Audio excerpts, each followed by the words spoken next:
केंद्र सरकार ने गाइडलाइन जारी की है। गाइडलाइन में क्या है खास, ये सब की ब्रेकिंग न्यूज है आपकी टीवी स्क्रीन पर। दूसरे चरण के लॉकडाउन के लिए गाइडलाइन जारी हो गई है केंद्रीय गृह मंत्रालय की तरफ से। देश के सभी स्कूल कॉलेज बंद रहेंगे 3 मई तक। खेती, IT सेक्टर, ई-कॉमर्स साइट को सशर्त छूट दी जाएगी। बसें, ट्रेन, ट्रांसपोर्ट 3 मई तक नहीं चलेंगे।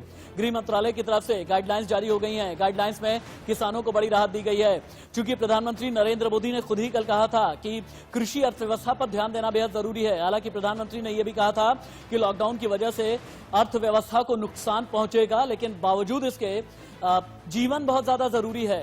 20 अप्रैल के बाद IT सेक्टर को छूट दी जाएगी। गाइडलाइन में यह बात कही गई है। देश में सभी स्कूल कॉलेज बंद रहेंगे। 50% कर्मचारी के साथ IT सेक्टर काम कर सकेगा 20 अप्रैल के बाद। इंडिया न्यूज संवाददाता बरखा मेरे साथ में जुड़ चुकी है ज्यादा जानकारी के साथ। बरखा, गृह मंत्रालय की लॉकडाउन 2.0 को लेकर के गाइडलाइन क्या कहती है? किन किन सेक्टर को छूट दी गई है? छूट की शर्तें क्या हैं? राशिद, इन्हीं गाइडलाइंस का इंतजार यहाँ पर किया जा रहा था। उस आदेश के बाद जो कल प्रधानमंत्री नरेंद्र मोदी की ओर से सामने आया था, ये दूसरे लॉकडाउन को लेकर देखिए, स्कूल, कॉलेज, शिक्षण संस्थान जो हैं वो सब बंद रहने वाले हैं। उसी के साथ साथ घरेलू और अंतर्राष्ट्रीय उड़ानें जो हैं वो यहाँ पर बंद रहेंगी। बहुत ज्यादा महत्वपूर्ण है ये। और उसी के साथ साथ तमाम सिनेमा हॉल्स, मॉल्स, ये तमाम चीजें जो अभी तक बंद चल रही हैं वो अभी भी बंद यहाँ पर रहने वाली हैं। जो सबसे महत्वपूर्ण बात है वो किसानों के लिए यहाँ पर कही गई है कि जो कृषि से जुड़ी हुई चीजें हैं, कामकाज जो है उसको इजाजत यहाँ पर दे दी गई है। और साथ ही साथ जो खेती के उपकरण हैं उनकी दुकानें यहाँ पर खुली रहेंगी, क्योंकि इस बात का जिक्र बार बार प्रधानमंत्री नरेंद्र मोदी की ओर से किया गया था कि ये बेहद जरूरी है, क्योंकि मजदूर नहीं पहुंच पा रहे हैं, तमाम उपकरण उनको नहीं मिल पा रहे हैं, क्योंकि रबी फसल कटाई का ये वक्त है। उसी के साथ साथ औद्योगिक गतिविधियां, जो इंडस्ट्रियल गतिविधियां हैं, उन पर रोक लगातार अभी जारी रहने वाली है। उनको किसी तरह की कोई रियायत नहीं दी गई है। ई-कॉमर्स इंडस्ट्री का यहाँ पर जिक्र किया राशिद आपने माफ कीजिए। जो ऑनलाइन शॉपिंग है उसको यहाँ पर रियायत थोड़ी सी दी गई है, लेकिन कुछ शर्तों के साथ ये रियायत यहाँ पर दी गई है। उसी के साथ साथ तमाम जो हॉटस्पॉट इलाके हैं वहां पर किसी तरह की कोई रियायत नहीं दी जाएगी। वहां पर जो चीजें जैसी बनी हुई हैं वैसी रहेंगी। घरों तक जो सामान पहुंचाया जा रहा है वैसे ही पहुंचाया जाता रहेगा। वहां पर कई इनसाइड स्टोरी है। इनसाइड स्टोरी यह है कि गाइडलाइन तैयार करने से पहले आखिरकार कौन कौन सी रिसर्च की गई है। बरखा आप रहे हैं, राकेश कुमार सिंह के पास भी चलेंगे, मेरे वरिष्ठ सहयोगी राकेश भी हैं गाइडलाइन की खबर को लेकर के। लेकिन चूंकि गाइडलाइन जारी करने से पहले 2 चीजें और 2 स्टडीज की गई हैं। एक स्टडी ये की गई है कि दिल्ली में कोरोना संक्रमितों का ग्राफ किस तरीके से बढ़ा है।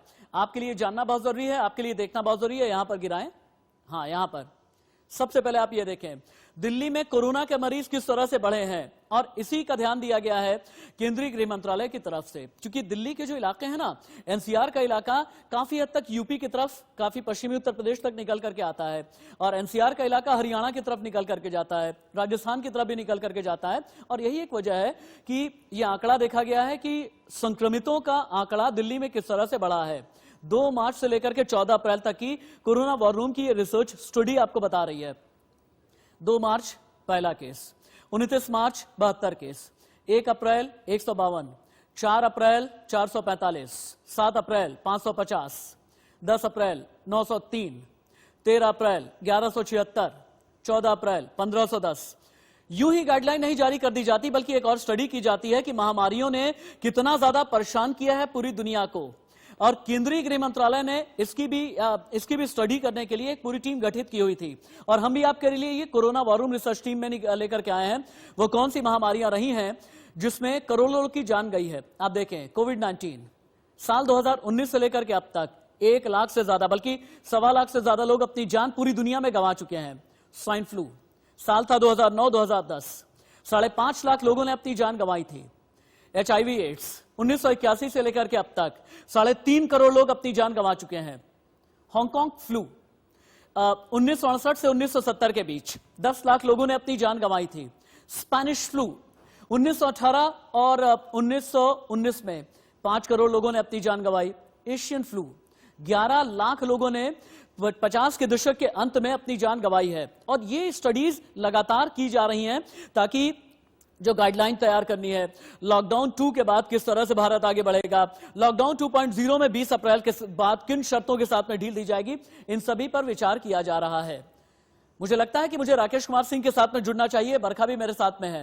राकेश, चूंकि केंद्रीय गृह मंत्रालय की तरफ से अब यह गाइडलाइन तैयार की गई है और गाइडलाइन जारी की है, मैं 4 सेक्टर का नाम लूंगा। इन चारों सेक्टर के लिए ये गाइडलाइन किन मामलों में खास है, बताएं आप। सबसे पहले तो मुझे ये बताएं कि आईटी और एग्रीकल्चर, इन 2 का बताएं, बाकी 2 की बात आगे करेंगे। आईटी एग्रीकल्चर के लिए क्या है, क्योंकि इन 2 सेक्टर की वजह से देश की अर्थव्यवस्था टिकी रहती है, कायम रहती है।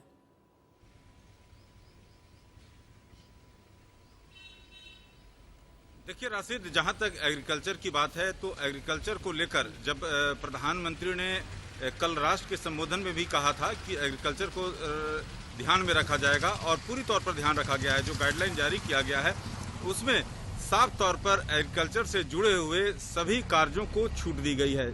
मसलन बात करें, रबी फसल का अभी कटाई का समय है और ऐसे में सरकार की बड़ी चिंता थी कि किसानों के हित को ध्यान रखा जाए, उसको पूरी तौर पर हित का ध्यान रखा गया है, उन्हें छूट दी गई है।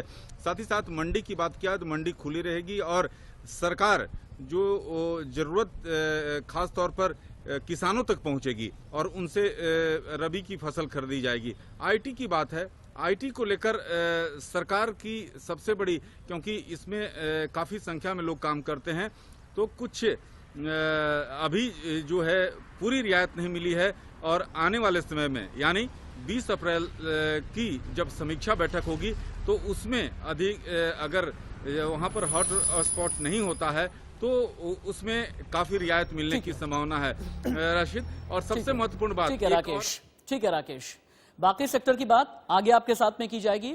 राकेश, अभी के लिए आपका शुक्रिया और बरखा आपका भी शुक्रिया। लेकिन जानते हैं